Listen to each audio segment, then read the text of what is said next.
الذي أخرجك من بطن أمك. Ìtí mo expect ní ìtàn mobile. لا إله إلا الله. Wọ́n ti ń sọ̀kú Sisi Quadri bíi carnival. عجبا لك يا ابن آدم. Akíyájì Sanyeri ẹkùnrin. عندما تولد Ẹkún fi ọmọ ìyá yín. لا تعلم من الذي أخرجك من بطن أمك. Ṣèbẹ́ tirẹ̀ ni ó dé àbí ẹ wá ṣe Allahu Akbar fọba tó gbé Sanyeri ga. Ó ti gbàgbé Ọlọ́run gbà tó léèyàn. ilaha illallah. Ṣé Allahu Akbar kó wọlé ó dògbò àgbáyé nísìn?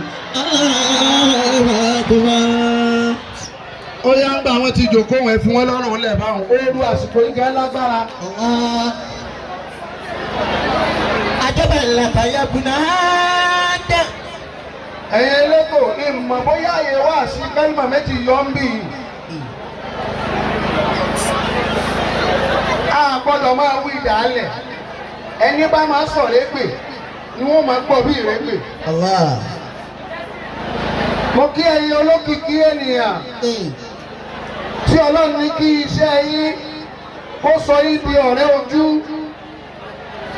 Ó tún sọ ohun yín di ọ̀rẹ́ etí. Kẹ́nìkan ó má dìde lọ kẹ́nìkan mọ́ torí Ọlọ́run. Ọ̀rọ̀ Ọlọ́run tó tóbi ju tí ń gbénú ayé lọ là ń sọ lọ́wọ́.